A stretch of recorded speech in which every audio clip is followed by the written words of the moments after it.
basically it's just an informal sort of Q&A really. Normally it's a little early in the pre-season to do this, but I'm here this week to talk to Paul about things that are going on.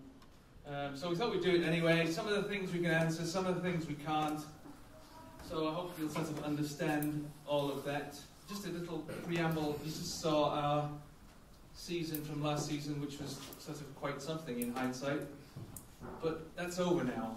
And so it's how we now go from there to where we want to actually get to. Although they made it a little easier and they made the playoffs to 7th now, although they could have done that last year, which would have been a little more interesting.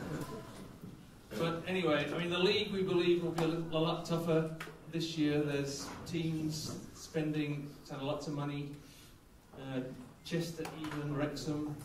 There'll be the old standby. Tranmere, I'm sure, are still not happy to be in this league.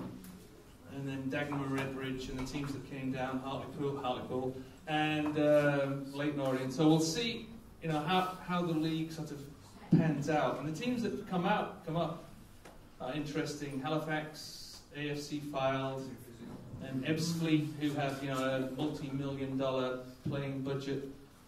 And who else came up from the Conference South? Maidenhead, another damn M from the South. Anyway, so for the away supporters, my sympathies. I hope you like London. There's lots of trips down there. Poor old Steve. Steve has that pained expression on his face already. And so it's a very southern. I think we have 13 away days that we have to stay overnight next year, which is a lot. I mean, if you think about it, for a team in our league, and the expense that then has to, it's really difficult. So almost, it's a conspiracy, right? It's a southern conspiracy against the north, in that they're loading the league in order to make it easier for the south to.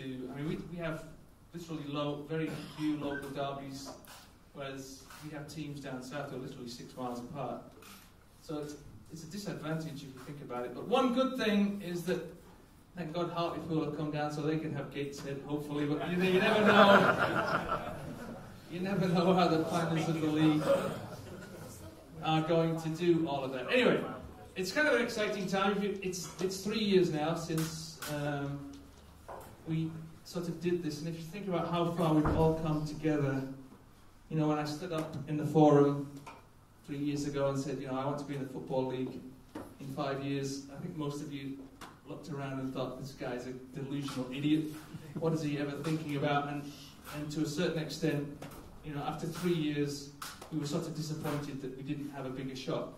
And so it's sort of a pretty good indication of how far we've come, that we expect now to be in that, and we would be disappointed, right? I think everybody in this room would be fundamentally disappointed if we weren't at least in the playoffs next year, and would consider that not to be a good season. So, first year of championship, we've never finished in the bottom half of the conference, with a smell at the playoffs last year, 3rd round of the FA Cup. Life is pretty much okay. The question is now, what do we have to do?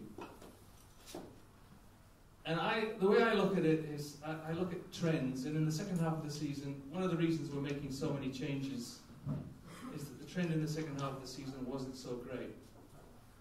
And how trends sort of translate from one half of the season to the next. And so we thought, as we sort of sat down and thought about it over the past couple of weeks, we thought there are things that we have to do different.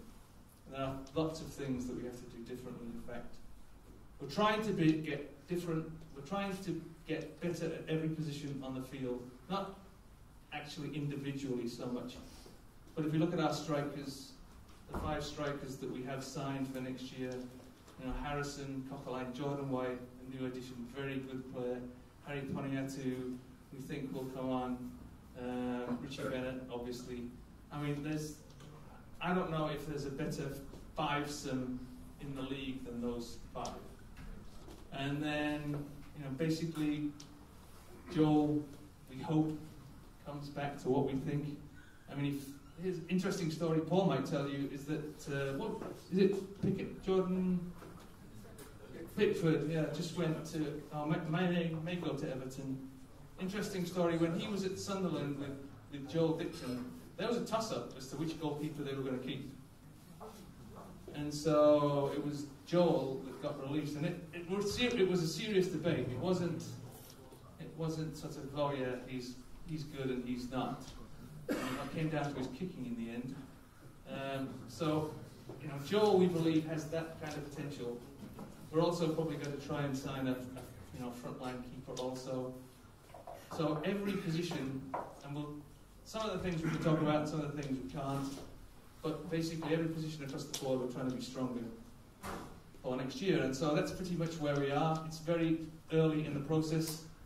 As I said, the 2 players signed so far, Jordan White has all the upside in the world. And Bradley Boris, who you probably don't know too much about, he was captain of Blackburn under-21s, sort of lost his way. He's kind of like a Paul Cox special, right? He's one of those players that has all the ability, has kind of lost their way, and kind of will bring them on. If you watch him play, and I'd say watch him play and close your eyes, how do you do that at the same time? But you can't. But if you sort of imagine, he looks almost like a Jordan Williams clone, almost.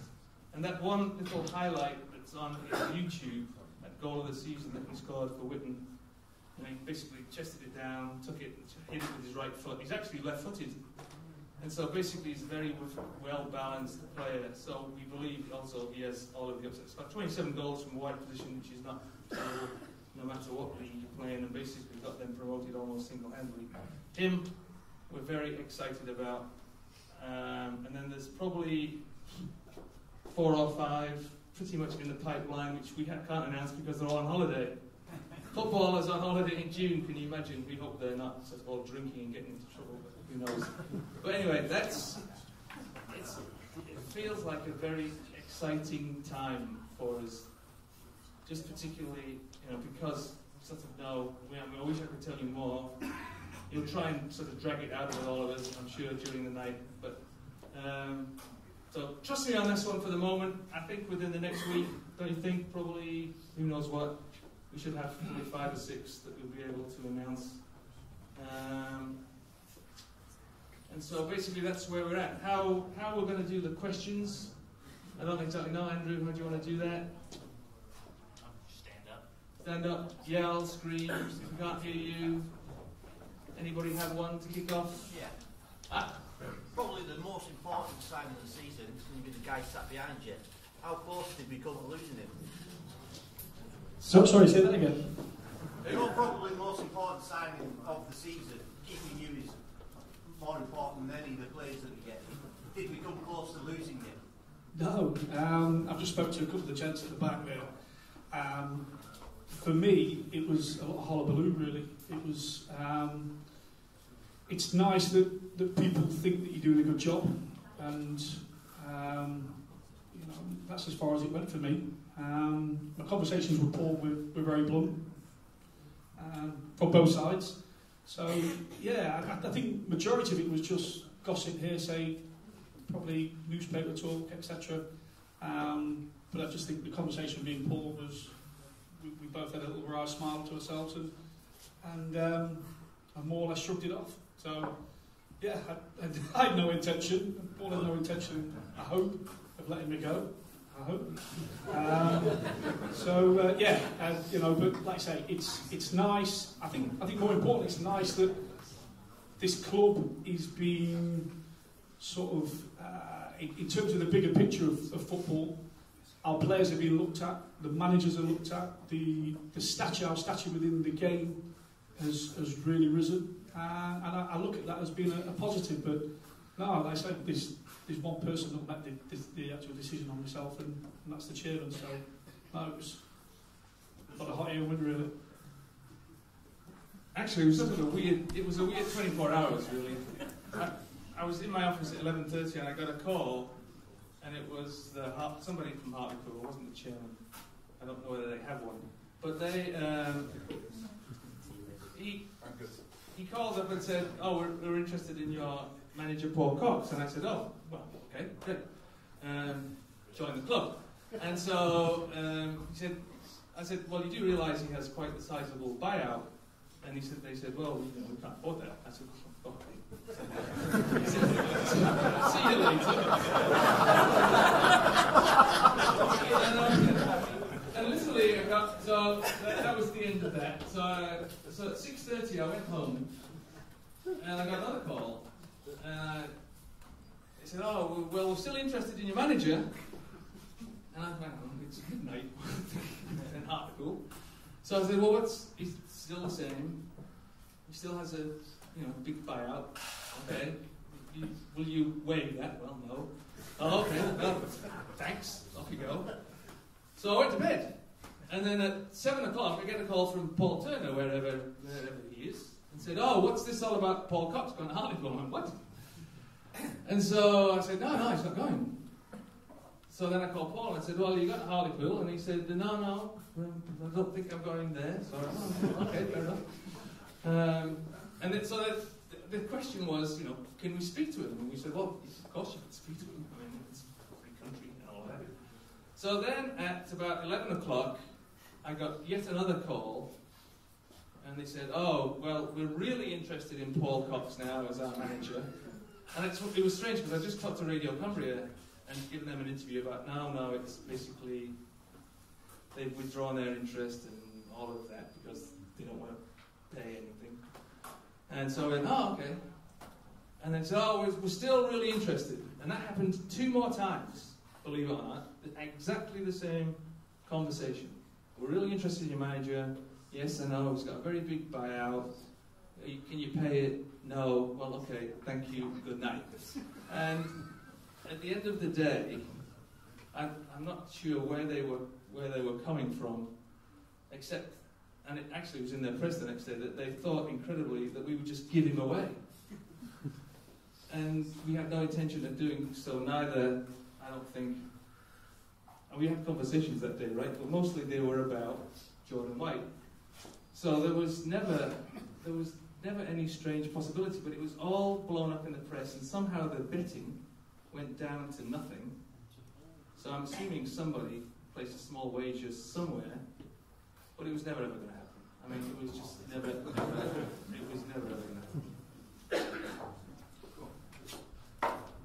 Yes, Mr. Boyle. It's for Paul again, not yourself. No, I didn't put the wager on. We haven't had an assistant manager for a while, and now there's rumours that Sean Riley's got it filed. So just what's the plans for your backroom staff? Well, we had a meeting today. I'll be building that for the start of the season, or pre-season. So we start back 2 weeks tomorrow. So everything should be in place for them. So yeah, there's no fear in that. So everything will be in place by the first day of pre-season. Sean's not filed. I don't know if he's... Right. Yeah, I don't know. That's probably the first I've heard of that. He's mentioned on Facebook something about money. No, Sean. I can't. I'm not on Facebook. Well, I assume he hasn't got a file for free. No, he's saying something to progress be on what we can do.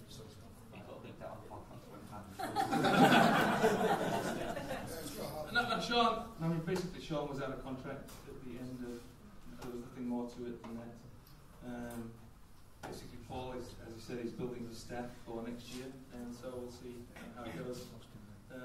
Gary, I'm sure you're all interested in that. I mean, when people separate, there's always a negotiation.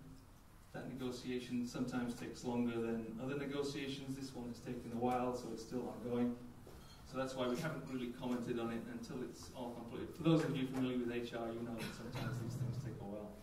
So that's all that is there. I mean, so as Paul says, by the time pre-season comes around, I think we'll probably be fully staffed. This is to do with your decision to vote for Conservative candidate. Do you regret that?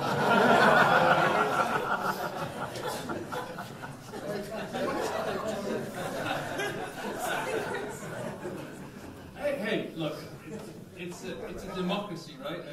And I will. Pardon? You didn't have a question. Oh, Mr. Altry wanted to know if I regretted my decision to back the Conservative Party as in this constituency. And I said, look, I would always encourage, and I will always encourage everybody to vote. Like, it's very important.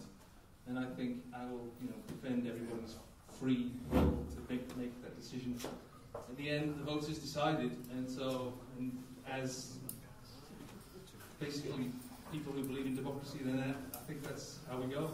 And so, unfortunately, I think there'll probably be another one coming up not too distant future, but I think that's well, I think that's enough of politics for today. Thank you very much.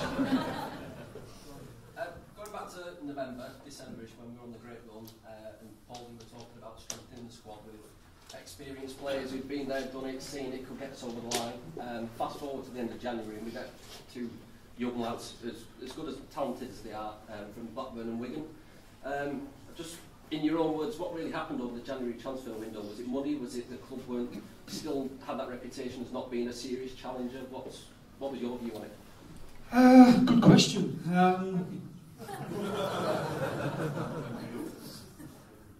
Coming into the Christmas period, I've stated in the press numerous times that I thought that was a key. Going back and thinking about it, I think it was the stage where the club was at that time, where I think if we really look at it as a whole, when decisions are made, they're made as a group, that probably mistakes were made in terms of the number of loan signings we brought in and not the number of permanent signings. Now, that's just as a whole, I think, of where the club was in terms of our decision making at that time. I don't think it was any one decision or any bad decision making. We went as a group with what we felt would see us around the corner, and look, it didn't work, and I'm not going to move away from that. I think as a club, though, and this is discussions we've had on numerous occasions now, it's that mistakes we've made and the mistakes we're going to make, we're going to try and limit the amount of times we make them. So part of the discussions today were census points throughout the season now, mistakes that were made last season, and how we can rectify that. So I think moving forward, mistakes were made as a football club, but I'm hoping we've learned from them as a football club, and I think there was no magic wand. We could have brought 5 new signings in that I talked about, and I could have finished in the same position. I just think now there's a nice balance. I think this last season was an education, I think, to us as a football club, because now we are competing with some massive clubs, and I think it's our decision making that is key at certain parts of the season that will ultimately take us to where we want to be. Does that answer it? Did you try and get the established players and turn us down? We're always talking. I've got this guy sat on my left-hand side that covers an amazing amount of games. We always have a nucleus of players of what we want to get. Now, sometimes I think the steps we've made sometimes went against us. I don't think initially in the first half of the season everyone saw us as promotion candidates. I think the players that we looked at were good established players at this level of football that have an experience of winning this league, and those who went for, there was a lot of doors closed on us, and I do think the more we've grown as a football club, the more bitter and twisted I think a few people have become towards us. I've heard a few kind of tacky comments that you don't really want to bite to, but I take that as a fear. I don't take it personally. So there was a lot of doors slammed in our faces. There was players who went after, and extortionate amounts of money were asked. But as a whole, I think it was a great learning curve for us as a football club more than anything. And in terms of our planning, our decision making, and at that same point this season, I think we'll be improved. One from Adam Johnson. Is it true that Wes Brown is coming? No.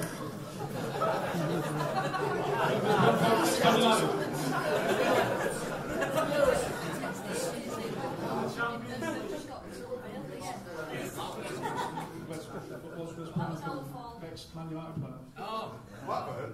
Oh, Blackburn, sorry. I think he set stand for someone, has it? I think it was in the BBC today.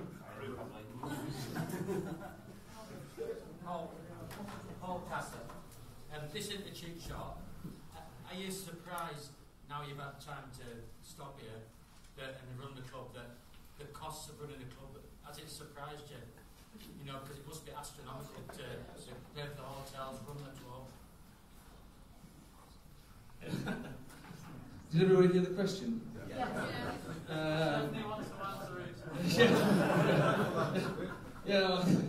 Yeah, Andrew's inheritance is going down by the day.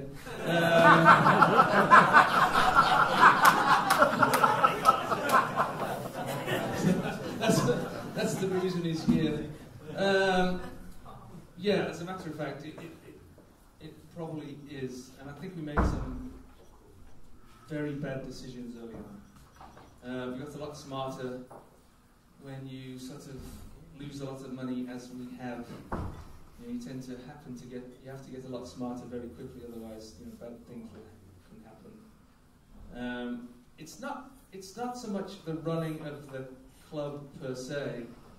It's that you meet a lot of people who will offer to help you out in terms, and as Paul said, the higher up your league, competing in the top quarter of the conference was a very interesting experience. People, when we were sort of bottom, not in the bottom half, but when we weren't really considered to be a serious promotion, everybody was sort of very friendly and slap you on the back and just generally nice. It completely changes when they think you're a threat. And so it really becomes a lot bigger challenge to operate the club now, because all of a sudden prices go up, people want a lot more money. It's like players will want more money, and so we have to manage that a lot better. And so part of our sort of remit going forward is certainly to make sure that the club is run on a more fiscally responsible basis. I mean, just so everybody knows, you can look at the financials online. The last year that pretty much was published, we put $1 million, I wish, £1 million into the club. Paul Holme, who's our accountant, just told me that actually for the last year our losses are halved and our revenue is doubled. So we're sort of going in the right direction. It's still not great and it's still not where we want to be, but we're getting a lot smarter about how to survive. It's a very competitive league. There's a lot of money, and you think about the Conference North now, or what was the old Conference North, and the teams you have in that, and that's a very strong league in the top half. So that whole, they call it non-league, but I would almost, the top half of the National League and the top half of the National League North, they would give any team in the bottom half of League Two a game any day of the week.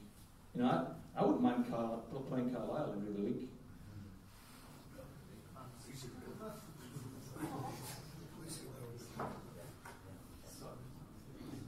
Yes, sir. Why did the club issue 2.5 million new shares recently? They didn't, did they? Oh, okay. Maybe we did. Did we? Let's Holmby. At the back here. Oh, okay. So no, give me the question, Paul. Yeah. Why did we issue 2.5 million new shares recently, Paul? We converted loans into equity. There you go.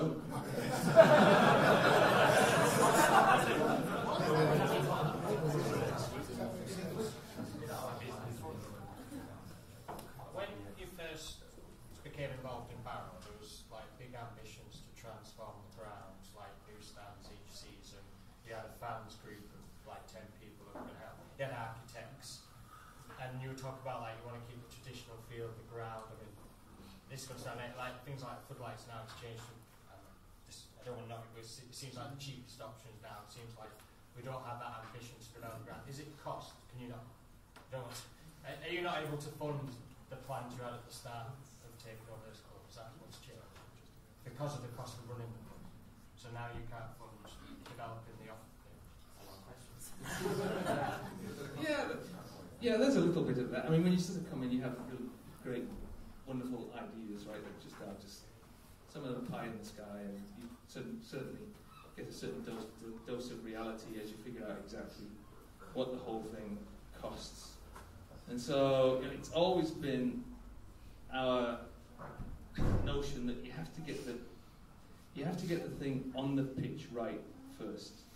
And that maybe was a lot more difficult and a lot more competitive and a lot than we ever thought. And it's amazing how much time. You know, before I ever came in, I thought, football club, you know, you get 11, 12, 13, 14 players. They run around every Saturday, and you can't imagine, or maybe you can, but I mean, just how much time that aspect.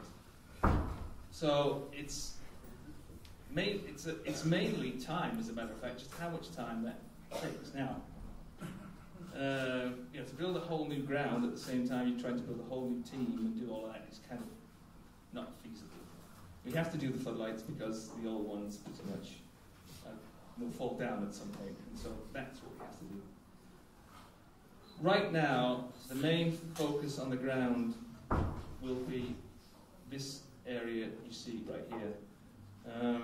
The next major development that we're thinking about doing, it's not going to happen next week, it might not happen in the next few months, is basically we're probably going to demolish this whole thing and build something new at this end. So that's our primary focus now. So nothing will happen that end with what we're thinking, because of this is too small, it's not a very good event space, there's lots of things, we need new changing rooms, we need all kinds of stuff.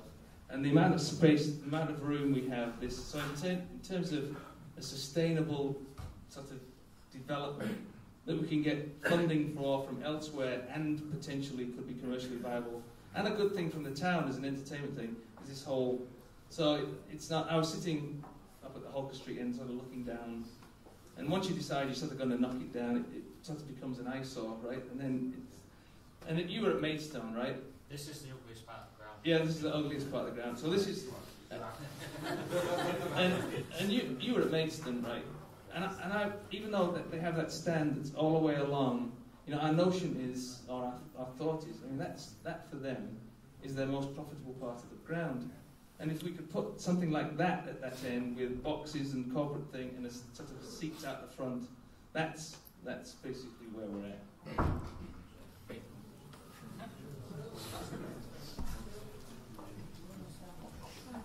I've got a question for Mr. Ogden.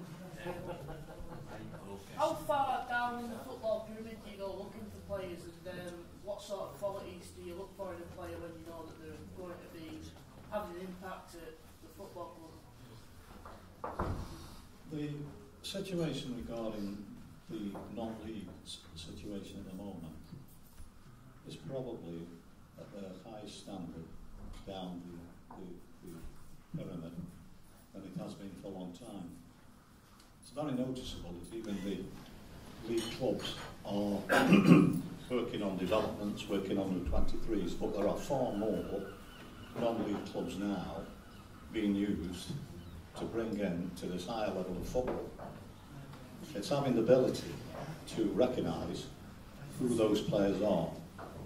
And the one thing I'd like to report this evening, it's been a credit to work with this job, with recruitment, and as a scouting for the club. In a very quick space of time, Barrow has been recognised now a very formidable operation, which makes my job much easier. And what I'd like to say is that the number of phone calls that I get now, from when I first started out and came to this club with Paul, they've doubled, trebled, and as far as I'm concerned, it's a compliment to your good selves. The best signing I've made, we've made, was a gentleman called Sid Blaine, who managed to get the Hopwood College for us, which geographically was a very, very important step forward.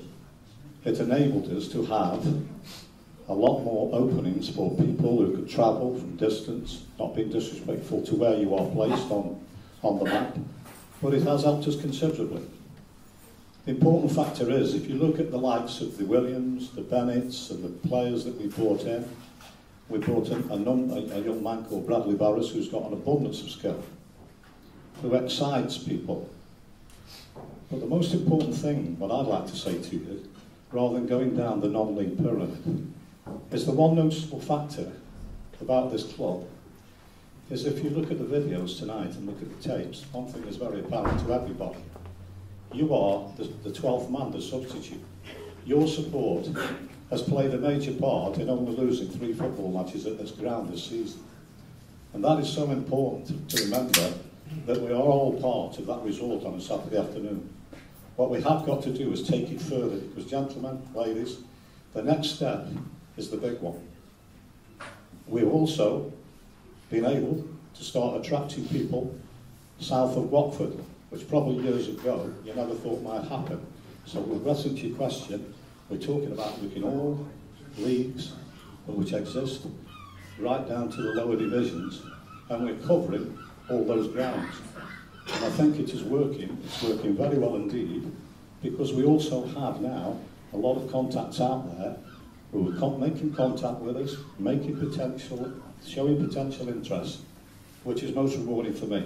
Thank you.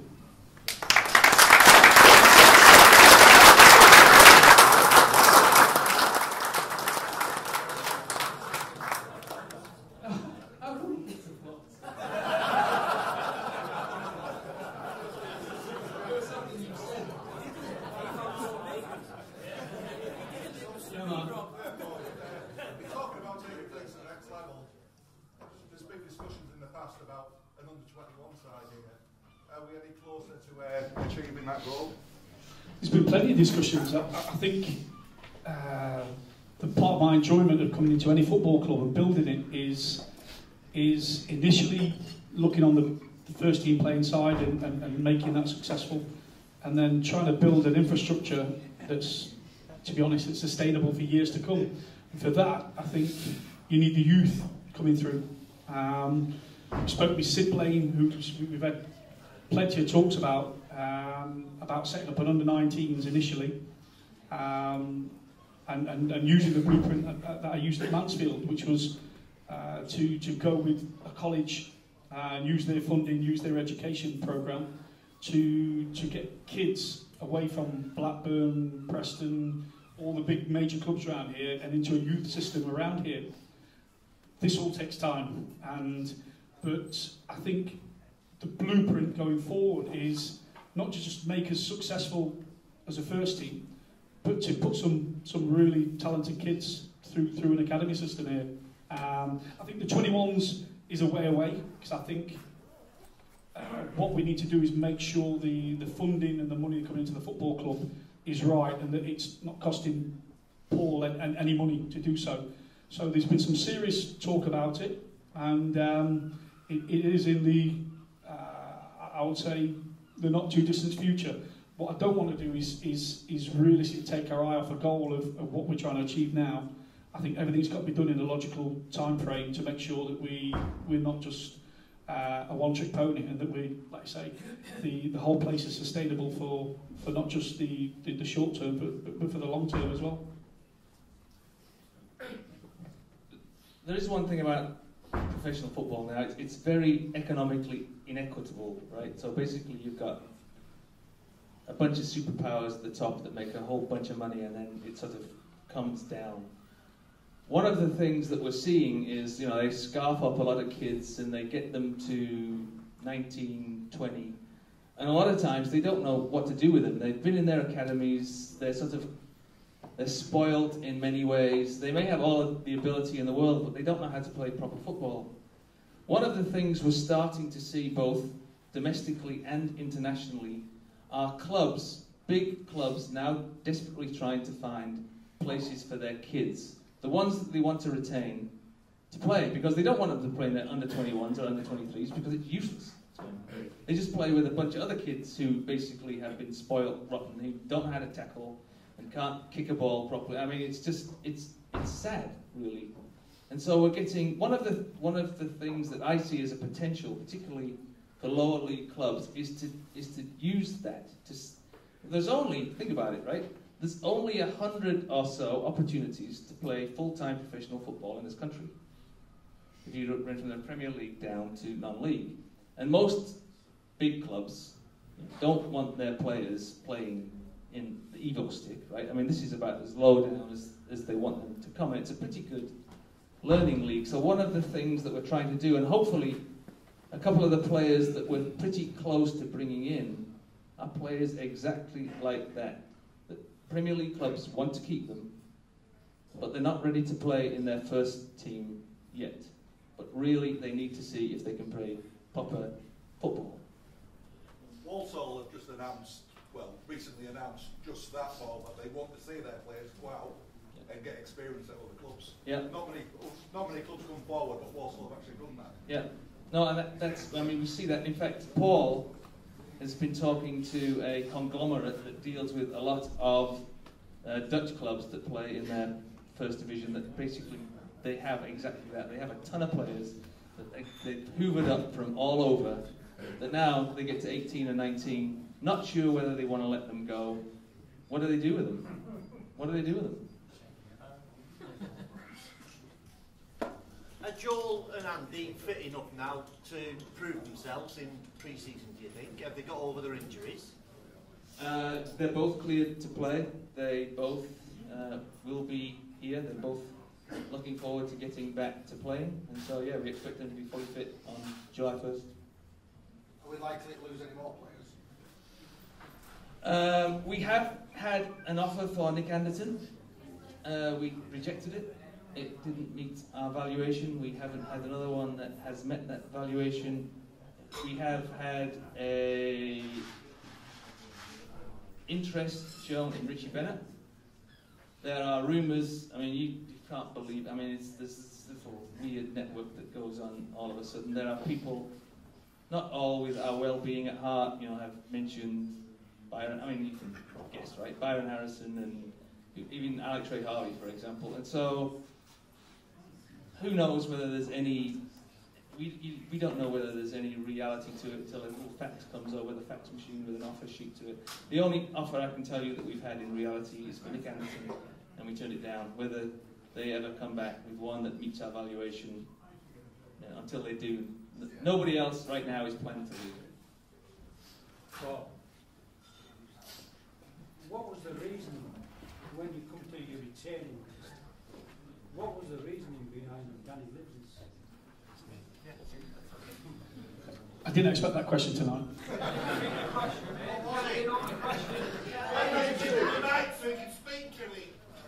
Say that again, sorry. Oh, you want me to shout? You repeat it. No, you repeat it. You repeat it. You got a microphone. He wants to know why we released Danny Livesey. I'm not going to talk about Danny Livesey individually because I think it'd be wrong. But in terms of us coming to our planning for the future, every individual was thought about, was talked about in terms of taking this club forward. That's on our side. What we have to put up with as well is players that are out of contract that have already negotiated deals elsewhere and have, at this minute now, signed better deals at other clubs. So, in terms of everybody we released or we didn't offer a new contract to, it was all just on the process of taking this club forward. And what we're going to try and do is the people that we haven't retained, we're going to try and bring in better players in that position.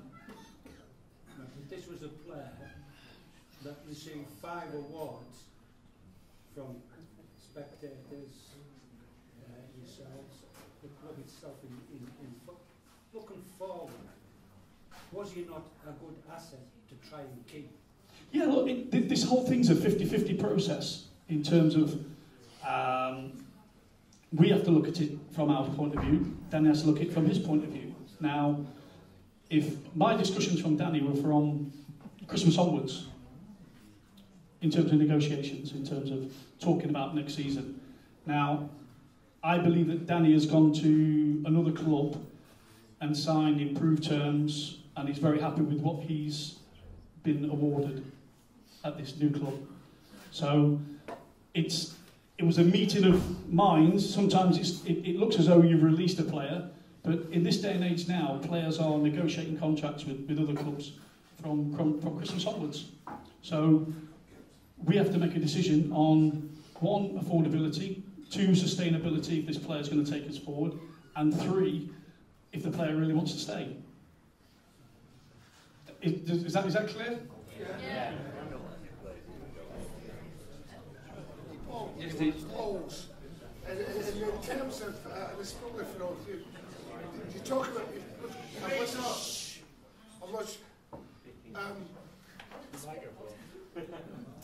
it's been very interesting to hear what you say about going in a slightly different direction and more fiscally responsible one, especially when you're talking about, obviously, you were in negotiations about players' contracts, so you might speculate that Daniel wanted a bit more money and a bit longer time than the club was prepared to give. Let's just suggest that might be the case.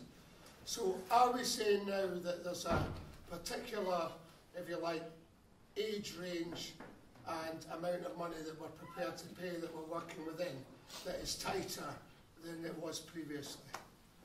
You know, I think when you look at the whole spec of the whole squad, every player, like I've just said, every player that we've not retained hasn't been really down to us just not retaining them. Some lads have gone away and have got better deals elsewhere, and negotiations have been key in that, in terms of not just on finance, but the ability, age. I think going forward, everyone that we've brought in now, is the communication is we'll assess that person of that particular spec. And what I mean by that is the discussion that's gone off this afternoon is the chairman's asked me what's now needed with the X, Y and Z players that we think we've already now, apart from I's needed, dotting and T's needed crossing, we've signed. We need a certain spec now. So the way that we go about it is I put players in front of the chairman, we talk about it logically, and we come to a decision on whether this player is good enough, costability wise, is he expensive, is he not, and we make that decision from there. I don't think there's any sort of spec or any sort of cap on anything like that. I just think every player will be judged on his ability. You know, we've looked now. We brought the lad Barrow in, who's a young lad. I can remember talking to a lot of people when we first brought Joe Williams in, Richie Bennett in, and I was under understanding that these guys will take a period of time to bed in. Now, a lot of them have done well. The lad Barrow might hit the ground running first game of the season and will be brilliant. He might not, he might need a bit of time. So I think for this season, the squad will be bigger. The squad will be bigger. I think they'll be a lot more adaptable. I think there'll be a lot more quality and depth. These are going back to the question earlier that we talked about Christmas time. We're trying to, I know I've made mistakes. I think the football club's mistakes on what we've done in the past. And we've still been relatively successful. So I think if we've learned by those mistakes, and we have an understanding of what's around the corner from us, we can progress. So just as a blueprint this year, our squad numbers will be 22. There'll be 22 squad, and we're going to be looking for, I said 22 because we didn't want X amount of players just sat in the stands twiddling the thumbs. We wanted I want now a good mix of youth, quality, dynamic players, but we need to replace good experience. And I don't mean that by going to sign a 35-year-old player. What I'd like is players that have got an experience of being successful at this level of football. I think that's key for this league at this present time.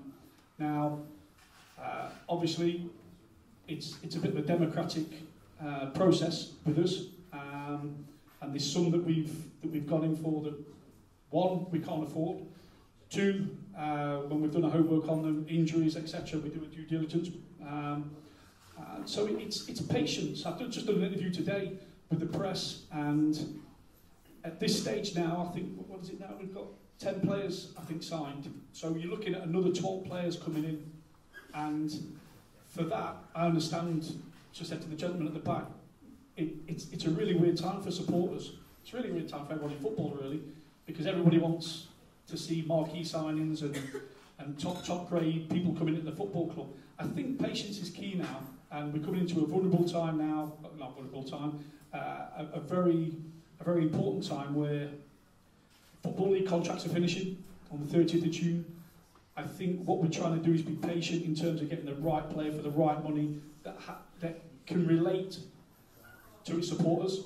I think you'll notice that we don't have many big-time Charlies that supporters can't relate to. I'm one of these people that I'm a working-class boy myself. I wouldn't like to manage somebody that thinks he's bigger than the team or bigger than the club. And I think all these things have got to be taken into account going forward. So everything we go through, age, potential, as a group, we check people's personalities. I mean, we always meet the player. The first meeting we have with the player is nothing to do with finance. It's all to do with personality traits. And we sit down with each player and we speak intensely about what he wants. And look, I think we're always going to make mistakes. You know, I'm only human. What we try and do is limit the amount of mistakes we make in terms of recruitment. And I think that's key going forward in terms of, I know that Danny was a crowd hero, brilliant to work with personally, as were some of the other ones. I had a number of discussions with supporters about Rosanna. I'm always honest to give my point of view. There's things I can't talk about in terms of people's personal contracts and negotiations, but I think going forward, this will be a really tough season and probably our biggest season in a long time. And we need to get, I think, the major decisions right on recruitment. So patience is key, and we're trying to do our best to make sure that you guys, something to cheer about in the season. Classic for that gentleman. I've got a classic story for you. Not only are we talking about signing players, we have these individuals called agents. And the one marvellous story that you're going to love this one. I've been pestered for about a week by this particular agent, and the value was going up and up and up. So I said to him, look, I'm interested in your comments and how you conduct yourself, and to make things fairly difficult for us, and I have to go back and report to the chairman. And I said, well, there's 5 players now I want to put forward to you, and tell me if you recognise them. And I went through 4 of the names, and I came up with the next name called Maria Sharapova. He says to me, where does he play? I said, well, last time I saw her, she was playing tennis at Wimbledon. So what you have to try and do, you have to try and equate the values. You have to try and work out with who you're working for. You try and work out the individual's mentality. You've got the poor old player. His figures are going up and really wants to join us. There's a massive obstacle out there. And it really is a different job. And thankfully the chairman keeps us in control because we spend all his money.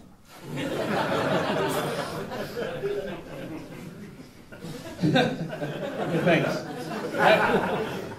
Actually, it is, in all seriousness, it is one of those things, it's the whole thing, how do you know an agent is lying, right? Their mouth's moving. It's one of those things that they're very difficult to deal with, and you want to believe people, right? We all naturally just want to have trust and faith in people, but really it's at some point, as Paul said, it really can sort of stretch the levels of believability. But we are getting a lot smarter. As Paul said, we've made some mistakes in the past, but I think this year we're taking our time. We're trying to be very careful. The players that come to Barrow actually want to play for Barrow. They want to play for Paul. They want to be here, and we're making 100% sure that that's actually what they want to do. Because to play here is a little different, right? I I was talking to somebody, I was actually having a conversation with Gavin Skelton just on something completely different. And he said, you know, one of the things about Barrow, we were talking about, you know, challenges of how to get into the Football League. And he said, one thing about Barrow is, you know, they have Football League passion. Right? They have Football League passion. And players have to learn to play in front of that. It's not always entirely pleasant here, right?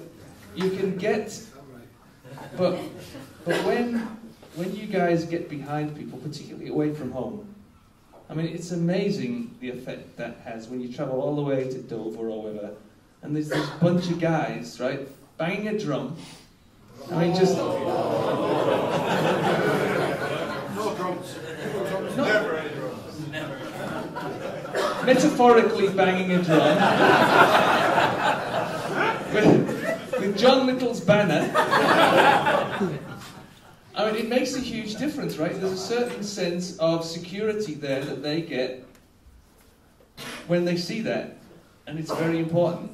And so it is, right? We have Football League passion, and what we want to do is match that passion with position, and so that's kind of where we're at. On the subject of drums, would you ban them from Holker Street, please, like a lot of other teams do? There's nothing worse than 8 guys from Sutton now. I don't know, are you allowed to ban them? Yeah. Please ban them.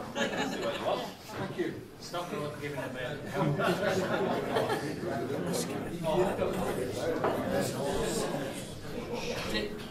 Sometimes, I don't know if you agree, sometimes last season we had a strong defence, and sometimes our midfield looked as though they're looking around for like a leader. Are you looking to get somebody like a figurehead to like take command of the midfield? Yeah, to answer the question, we need to improve, and I got asked a question at the end of the season sort of presentation, and I was quite blunt with my answer. We weren't good enough last year. So decisions that have been made at the end of this year have been with the sole aim of taking the club forward. The mistakes that were made last year, and I made a few, I'll try and rectify next year. You know, our recruitment, you know, we've worked and we've been kind of learning about certain individuals and keeping an eye on them, and hopefully that will come to fruition over the next fortnight or so. So yeah, in terms of the blueprint, in terms of what we need, you know, we know exactly, you know, what needs to be done and what needs to be brought in. So yeah. This 22-man squad you've got, will they be contracted to Barrow, or will they be loanees? The question is about the 22-man squad and if they will include loanees or just all be contracted players.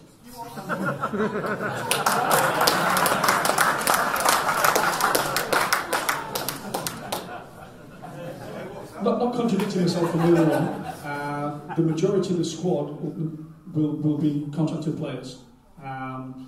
As we've spoke about earlier on, we have been in talk with a number of Premiership clubs about certain individuals. I spoke with a gentleman at the back who's a Burnley supporter. And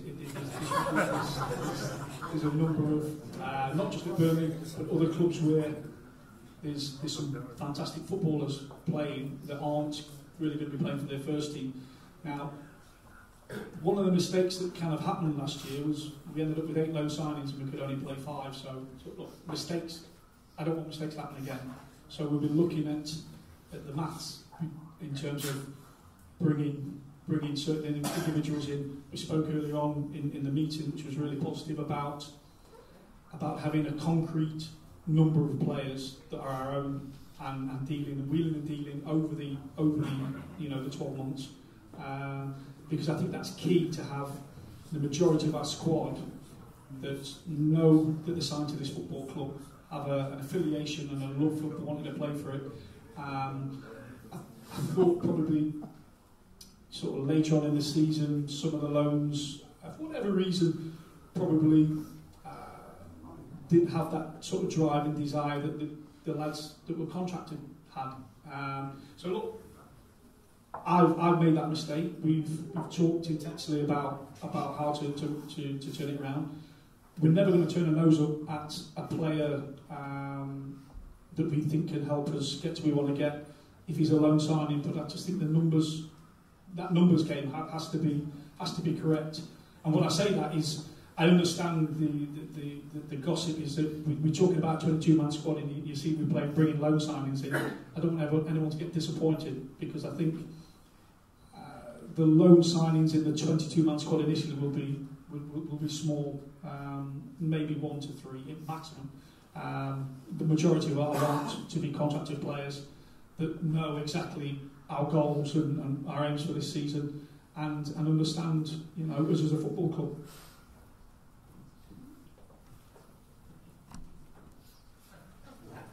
Yeah, Chris? This one's on the pre-season week. It's not been throughout high school. We recently used to have a pre-season fixture against like a further select, like a communing sort of fixture. Is there a reason why we're not doing it this year? Because obviously it's upset some of the local footballers. Yeah, we got hammered for it last year. Sorry. Yeah. Oh. They want to know why we're not playing the further select game this year. Basically, we got a lot of bad press for it last year. We don't make any money from it. It's a large risk. Basically, the players are back normally one day. So really, we don't want them playing any kind of competitive game. Nothing good can happen from that in terms of injury or. What we tried to do last year was we had the players there to sort of be available, but if modern players, particularly when they're new in that environment, it just wasn't comfortable all the way around for anybody. It was sort of standing around, couldn't hardly wait to be there. Half of them didn't know whether they were going to be in the squad or not anyway. So we just decided, okay, let's just do away with that. I mean, I know it sort of was one of the things that was traditional, but I mean, it used to be played here, and then it sort of went over there because the pitch isn't ready. The pitch wouldn't be ready here again the first week in July. I mean, we're really pushing it for the Blackburn game as it is. Really, we should have 8 weeks for it to mature. It's going to be 5 weeks when that game's on, so Garrett's kind of sweating it at so it should be okay because we've used a new seed that they used at Wembley that's quicker than normal before. Just one of the things to add to Paul, in terms of one of the reasons we're trying to accumulate 22 players early on is that the way Paul coaches his teams, it's very important. Almost what they do off the ball is as important as what they do on the ball. And one of the problems with the loan players coming in is they just don't have that assimilation as to what they do. So we have players who may be perfectly fine players, but at the end of the day they just didn't understand how we played. And so it's hard for them to assimilate that. So one of the things we want to do, get his squad in early as possible so he can work with them through a full pre-season period so that pretty much all 22 know exactly what they're doing from the get-go.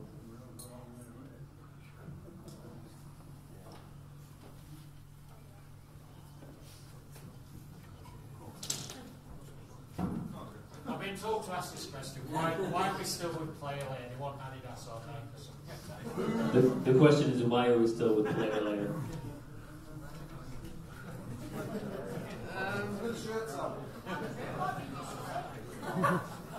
They want to know why our players still play in player layer. Actually, I quite like them. And why are we still playing in red? Actually, we're not this year.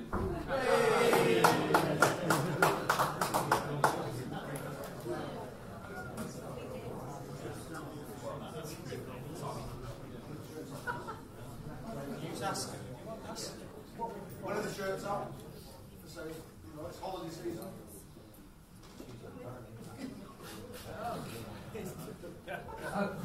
I don't know. When are they? Oh. Okay. Yeah, but people that want to buy them want to know because they're going on holiday soon. Yeah, I mean, I mean, we have the white ones. We don't have the blue ones or the other colour, and so Make the a book idea while was. we can.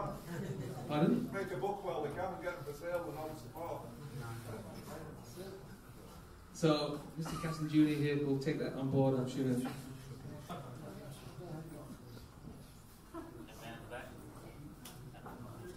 Yeah, right. We're going to be looking at signing perhaps under 10 players. What sort of timescale do you see to bring that group together, whereby you've got to play with one another and find out each other's levels? And we aren't going to have that great deal of time to formulate that squad and get them playing together. A lot of people come in and expect them to that's going straight away, isn't it? So the question is, we only have 10 contracted players right now with 2 weeks to go into the preseason. How quickly will we get the rest of them in, and how quickly do we think they'll all get to be one unit? Well, I think if you look at last year, there was quite a high number of turnaround last year, and I think pre-season's key to this, and having everybody more or less there for the first day of pre-season. Paul's correct in terms of the training that we go through is key to everybody knowing roles, responsibilities. In possession last year, sometimes I thought especially in the latter stage of the season, and when we started to become anxious, we became a little bit uncouth. Without the ball, I thought we were by far one of the best teams in the league in terms of our shape and our organisation.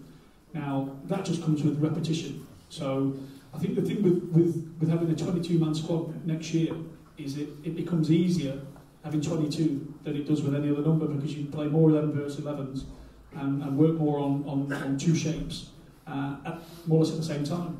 So it should be a little bit easier with the size of the squad we've got. And I think more than anything, it's about bringing in a footballer with that little bit of football intelligence, that you don't really have to coach how to play football. You just have to get them into the routine of the system that you're going to play. Great importance on the squad being together as a unit, camaraderie. Yet you brought a lad in when you'd have lads sat on the bench and you kept saying, you'll get your chance, when we get injuries, etc. And you brought a lad in and come straight at the team.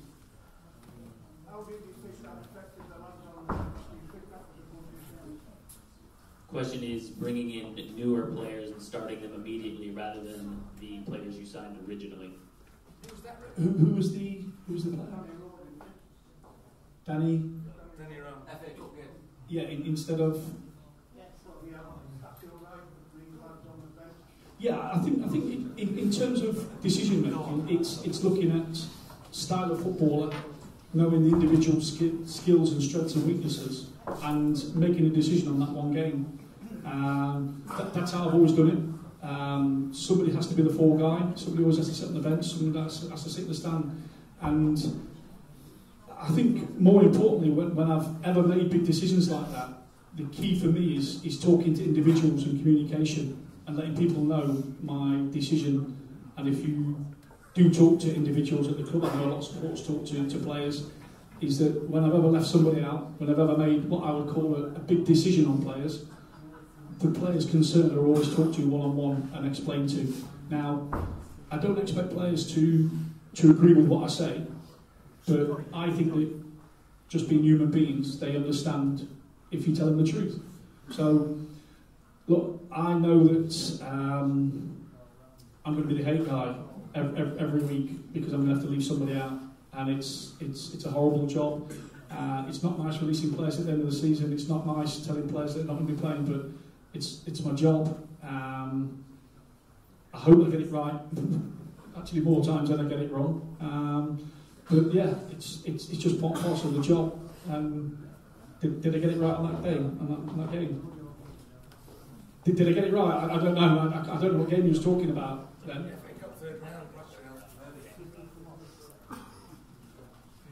Oh, against Touchdown. Yeah. it, won't I?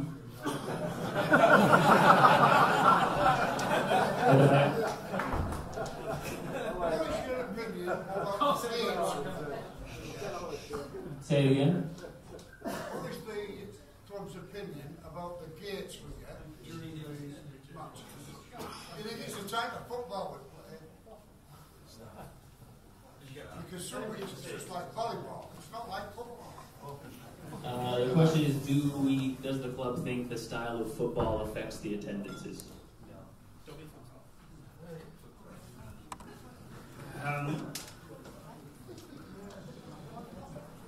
I think, well, how can I explain this? What was the style of football like 3 years ago? Predictable some weeks. You kick off, the ball goes over to the wing, comes straight up here.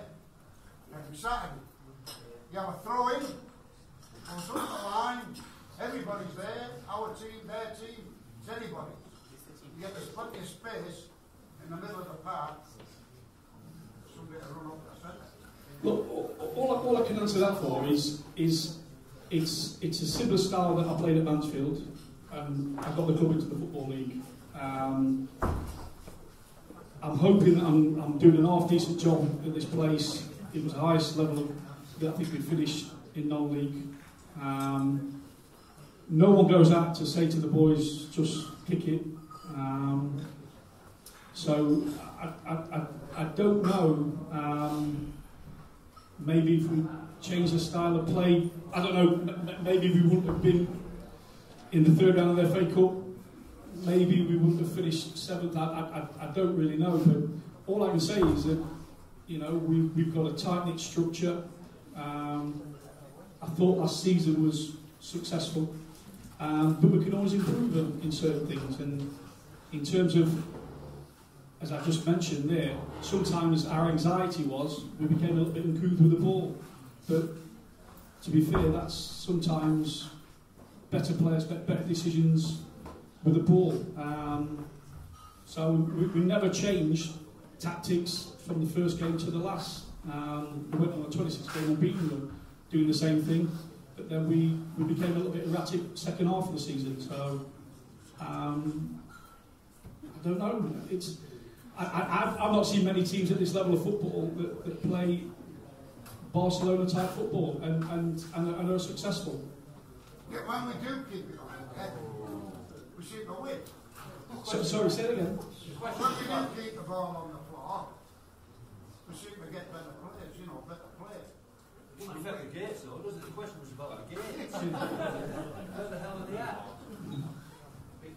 I don't kind of understand the question. 26 games unbeaten, and we're getting bloody 1,200, it's a disgrace. Eh? It's a disgrace. That's a disgrace. That's the crowd, not the football.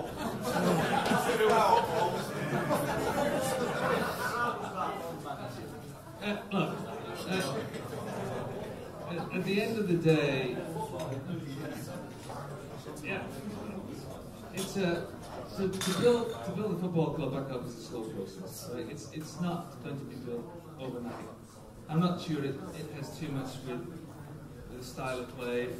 If we played like Barcelona, I'm not entirely sure, that we get a lot more. Actually, I think what it is, what it is, I think is basically. There's a certain belief that we can do what it is we're going to do, and I think once that belief sets in, I think the crowds will come back. That's what I fundamentally believe. I think there's a certain disappointment coefficient the crowds tended to be growing from what I remember up until Christmas, and then we had that really poor period, and before we fought back, and it just to get out of that was difficult. Our view is, look, there's at least 1,000 people who will support us from rain or shine, and they're the ones we care about at the end of the day. We have 4,400 people.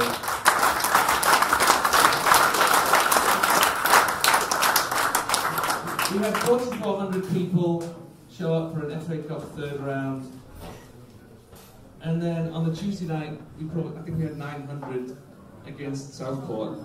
And those 900 are worth more to me than the 4,400 that played for Rochdale, because they're the ones that actually support the club through thick and thin, and they're the ones that you go to war for.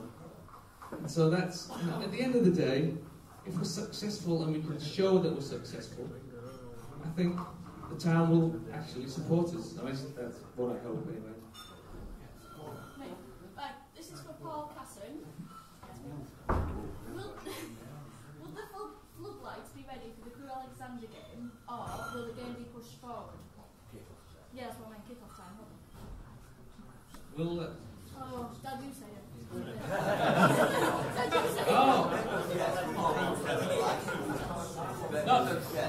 Okay.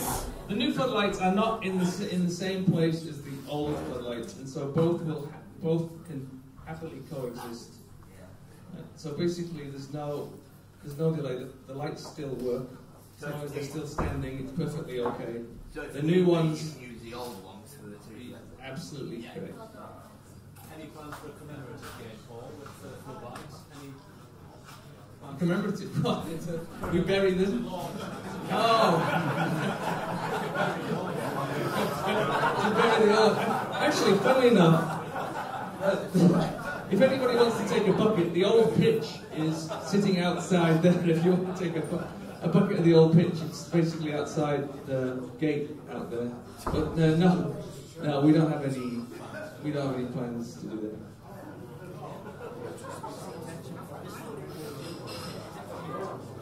No, that has to stay there. Yeah.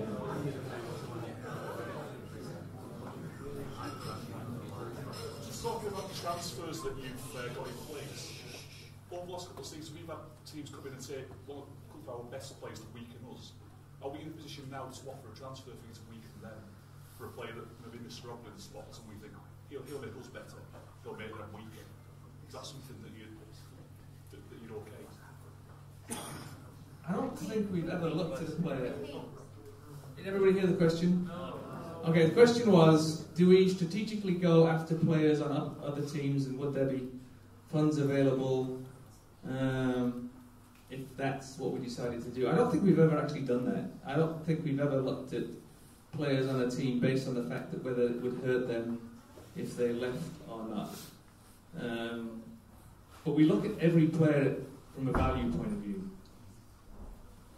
Basically, whether they have value that we think we can bring them on so that we can then increase their value. And I think we've pretty much done that on most of the players recently that we've sort of brought in. And that's still what we're trying to do.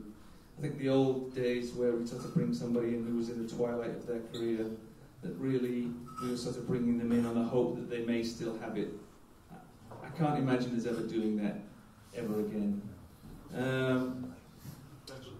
If Jordan White was on a contract, would you still gone for him because you thought? Yeah, Jordan White's an interesting one, right? I have no idea why Wrexham let him go. Right, that's absolute. I guess hopefully we don't find out something on the downside.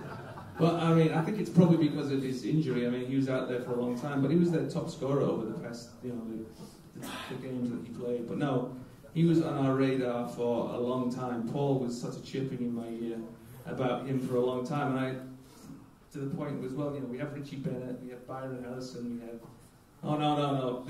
And he was actually our number one target. He was the guy that we had on our radar for the longest time. He was the one that we specifically went after. Unfortunately, we got him. So you might have still gone for him if he was under contract? We still might have gone for him, yeah. Right, okay. Thank Yeah, you. we tried to sign him when he signed for Wrexham. I am told. This is This may be answered earlier, that was when you just got here. You have a track record of your teams all generally being stronger after Christmas.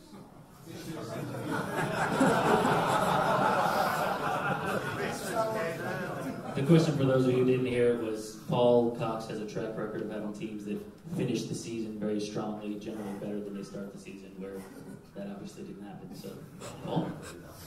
Yeah, it's the first time it's happened. Usually, God's honest truth, people are shouting Cox out by October. By that time it's getting a bit cold, so there's no snow below the base. No, honestly, seriously, if the chairman's asked me a couple of times what happened this season, because even myself, the wife, everybody just said kind of what's happened, because clubs I've been in the past, we've actually broke records coming around the bend. Now, I really can't answer it, as I couldn't answer it when journalists and I've been in fans forums before when they said, what do you do after Christmas? So I really don't know what happened this season. It's I have an idea, and it's something that we're looking at. I'm probably glad that we got off to a good start this year, because it's not very nice when people are chanting that and there's big flags up in October. But no, I mean, I think going into next season, I would say as a whole, I think it's going to be a toughish season. I wouldn't mind doing the norm, which is average start and hitting the ground at Christmas time, because I've always had this philosophy that the first 3 months of the season, 4 months of the season are just kind of, you know, they're just here, they're there. It's when it's probably after Christmas that I've always looked at any league, and that's when the cup competitions come alive, where I feel as though football comes alive. And I don't know why it's always happened. And I'll be totally honest, I think it's the first season it's ever happened to me as a manager. But like I say, I think everybody was disappointed. I spoke to Sid earlier on, and Sid made a comment around the table that if we'd have spun the season round and we'd have got off to, if we'd have had the start that we had at the end of the season and vice versa, would we have seen it as an amazing, you know, finish on a 26-game unbeaten run? Would we be in a different mindset now?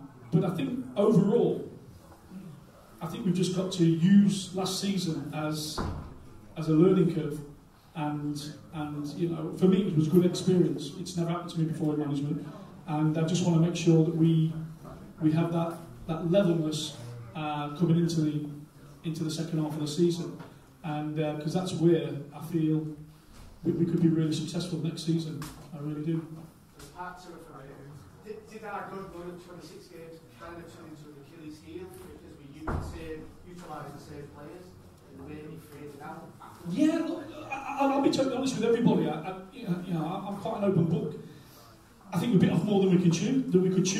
And this is going to disappoint some people, but I wish we'd have gone out the FA Trophy earlier.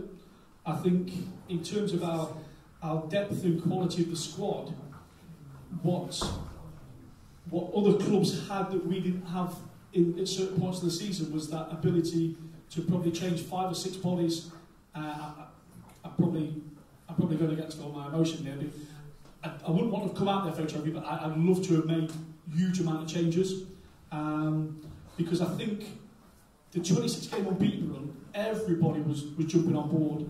We get this football club such great amount of press and put us into a sort of a press and light where I don't think the club's been for a while, and I think it was all positive. But if I'd have thought with my head and not my heart and really looked at it logically, I think we could have made, well, I could have made probably better decisions at key stages in the season, which would have then, after season, I think there was a little bit of mental fatigue that set into the group, and I think that at the end, some of the performances where we did look a little bit uncouth, wasn't physically tired performances, they were mentally tired performances. So I believe that lessons have been learned by us as a football club. I still think it was an amazing season. I think it was fabulous. I think now the perception of Barrow Football Club has changed in terms of how people see us. I've noticed some of the little catty things that people say about us now, and the bitchiness, and you know, we always have this thing now in our dressing room where people start to be a little bit underhand with us. It means you're somebody, and there's a fear about us now, and you know, that gives me an amazing sort of pride about how far we've come and how quickly. But you know, we need to move forward. We need to move forward, and like I say, I need to learn by mistakes last season, and I think consistency throughout the season and probably making, because we're going to be in a situation where I understand that supporters question decisions. Sometimes we can't bite off more than we can chew, if that makes sense, and sometimes I think we've got to be logical with our decision makings going forward, just to make sure that we achieve the full goal over the full season, rather than, I think for half a season, if we'd have replicated that first half of the season, I think we'd have won the league by about 110 points coming in the second half. So yeah, it's a lot to do. There's a lot to do, but I think a lot to look forward to. It really is. This is for Paul Cox, please. Going back to the Bristol Rovers game, right? It was a fantastic day out there. It was brilliant. It beats Wembley for me. Everything. It had everything in that game. Emotion. Cried at the end, like most people did. What did you say to them before they went out? Question is, what did he say to the team before they went out for the Bristol Rovers match? I think I always manage on belief, and in that, if you go back to the build-up to that game, there was an unbelievable belief in the squad that we were just unbeatable. And this goes back to what I was trying to say to the gentleman there. When you're on that kind of run, there becomes an inner belief that you're just invincible. And I had the, I don't know if you can call it pleasure, but I relegated Bristol Rovers, I think, 2 seasons before. And Darryl, to be fair, I go back with Darryl a long way. But when we saw the team and they changed formation against us, I think that gave us an immense amount of belief. But I just thought at that stage that the psychology of football is sometimes it's best not to say anything to the players, because the players were energised, they really were, and there was an energy about us, a belief, and I think it was probably the shortest team talk I've done prior to a game, and I basically just said, just go and enjoy this, but believe is everything in me, and I think going back to this as a football club, I think the longer this goes on, the more we'll believe, the bigger the crowds become, the more successful we become. And I just think that was key to winning the game. I really did. I agree with you.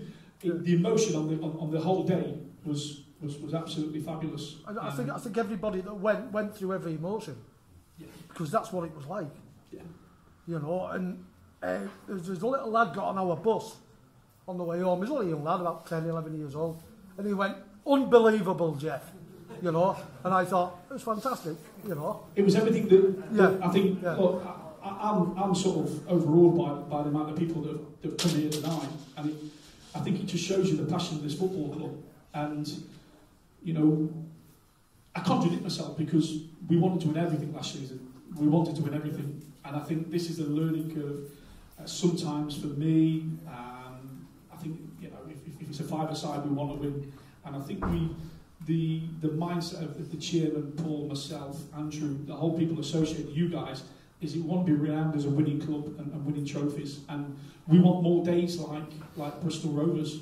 I think we've got to be careful next year, because after a season where you go 26 games unbeaten, third round of the FA Cup, I think it was a quarter-final of the FA Trophy, and for 4/5 of the season, it looked like we were playoff contenders. I think we've got to be. I tried to explain to everybody those seasons come around probably once every 4 or 5 years, and we've got to make sure that we approach next season in a logical manner. But nothing's going to stop us from trying to take the club forward and achieving our goals. I think we now know as a winning football club, and I think when I look tonight, I think it's key. Bristol Rovers, some of the away support, home support we've had this season has been immense, and in our dressing room we've always appreciated, and I've tried to create this pack mentality about who we are, and I think what you guys need to realise is how appreciative the players, myself, are with the support. And it's not token gesture. I'm not trying to score any brownie points. This is how we work, and this is how I've tried to equip the players with dealing with the pressures of trying to win things. I just think we've come a long way. I think we've come a massively long way in a short space of time. And like I say, we're hungry. I'm hungry, Chairman's hungry, I know you guys are hungry for more of the Bristol Rovers, but it's a promotion that's key. It's promotion and being in that pack of huge clubs that they're all after the same one place promotion and one place in the playoffs. So yeah, it's a fabulous day. Can you reveal how we voted on the proposals to add the 2 extra teams in playoffs this year? The question is, can we reveal how we voted? I think that's a Sid question, isn't it? No, No, we voted for. You voted Okay.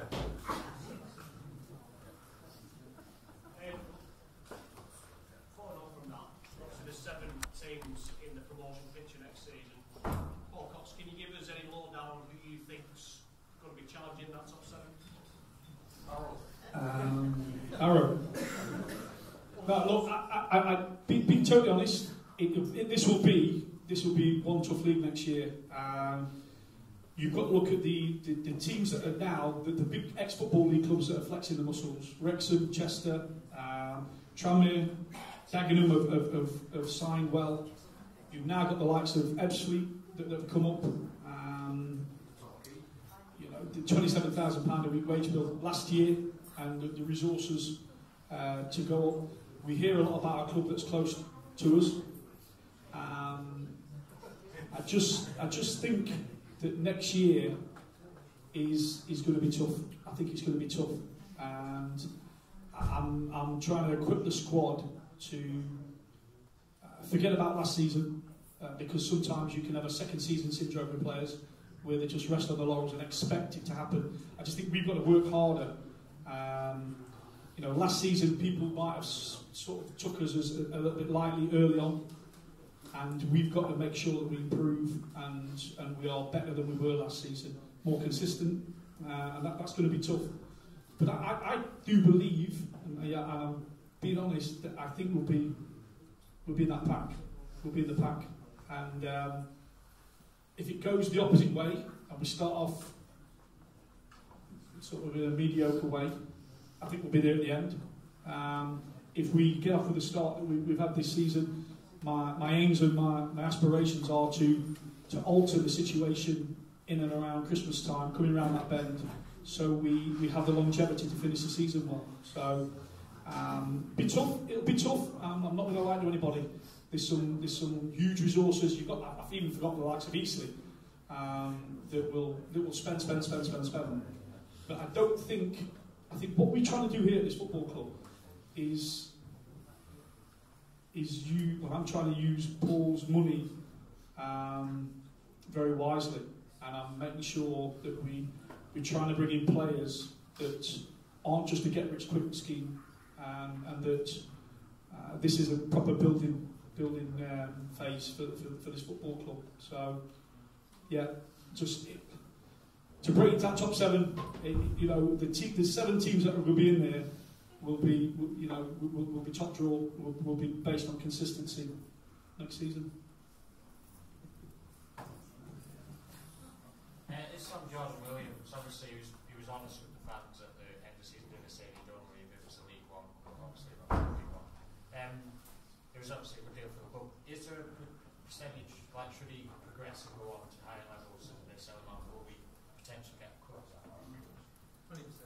The question is there a sell-on fee for Jordan Williams? The answer is yes, 20%. In terms of negotiating in players that leave us, it's always key, especially the younger players, to have a sell-on. I'll give you an example. We had Sam Clucas at Mansfield, who went on to Chesterfield. I think there was something like a 25% sell-on in there. The football club made more on his move to Hull than he did on the initial transfer. And like I say, it's about protecting the club's interests long term as well. But we know we're going to lose footballers. I think that's part and parcel of it. Not just us, but I think any club at this level of football, everybody has a price. As Paul said earlier, Jordan, it was a good deal for the football club. So we hope that Paul's doing his job, and we've got a replacement, Paul. and hopefully we can add more to it. Just a word about Jordan Williams. I mean, you talk about the consummate professional who came in and gave 110% every game. He worked very hard in training. He was, you could tell players in training, and he deserves everything that he will achieve going forward. And even when he left, when we first sort of presented the opportunity to him, there was actually a couple. There was a League 2 club and a League 1 club, and he wasn't interested in the League 2 club in the slightest. I mean, he firmly believed he could get to League 2 with us, and he said that. And the opportunity with Rochdale is one that they're very nice people. It's an environment we think he will prosper in. It's very close to where he lives. The manager is somebody we think a lot of. So there's a potential, that Jordan will do very well there, we believe. And so it was one of those. It's almost a win-win. I mean, you can't stand in his way. He's not like Nick, who's 21 and who has lots of opportunities. He's 25. It's a critical point in his football life now. He's had this meteoric rise from stacking his shelves in Asda 18 months ago to where he is now. And so it's an amazing journey, really.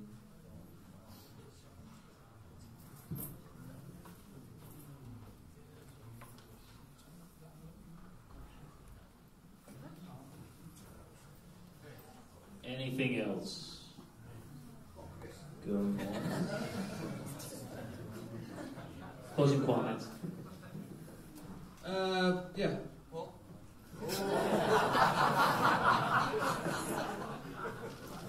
Look, I'll just reiterate what I just said, and it's I didn't expect to come in the door and see so many people tonight.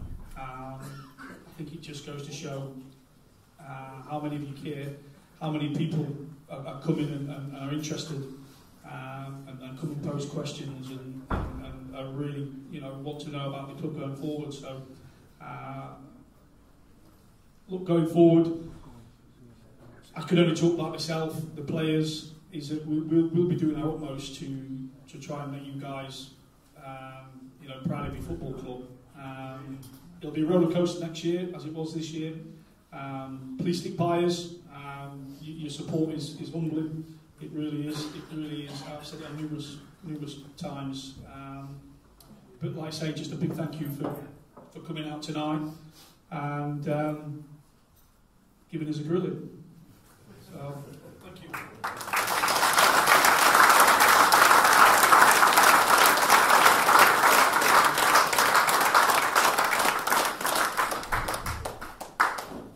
I'd just like to say this evening that when you're privileged to do the job that I'm doing for this club, both on the scouting and on the recruitment side, Speak up, Paul.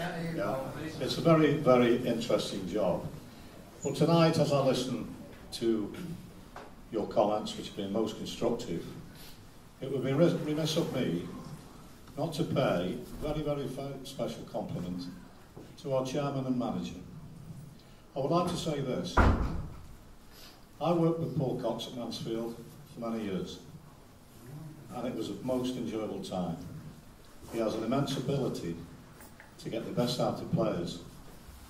He's a wonderful coach, and he's very part of your family. To the gentleman on my right, who has given us firm directions, advice, and the club is in safe hands. All I'd like to say to you tonight, thank you for your support, and all we can expect is to do our very best for you. Thank you.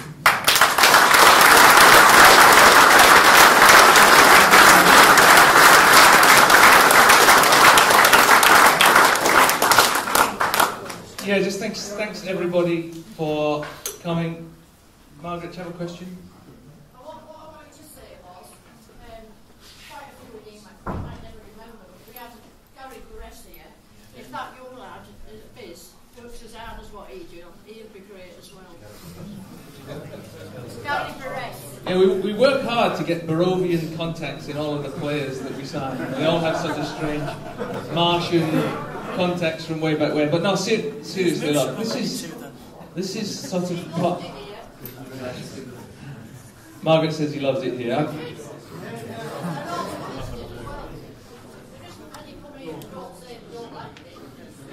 I tell you what, there isn't many that come here that say they don't like it, and there's lots that leave that wish they hadn't left and they want to come back, which is probably a testament to just all of how it's done here. Before I got here and now we try to continue that on.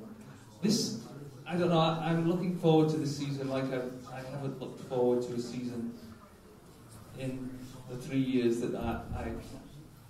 There are sort of things happening that in the next 2 weeks in terms of players that I think this squad potentially that these two gentlemen are putting together could be very exciting. There's a lot of upside. It won't be perfect initially, and so it sort of fits it into the Paul Cox spec in terms of it may take a while to gel and it may take a while for them to figure out what he wants them to do. But once they do, I think it could be a case of watch out, particularly up front. I mean, man, we have firepower like it's going out of style. So I think, and they're the most difficult to find. So it's, I can hardly wait. And so let's just, take this year, enjoy it. Hopefully, it will be a step up again from where we were in the last 3 years. But anyway, thanks for coming tonight. And we'll see you again.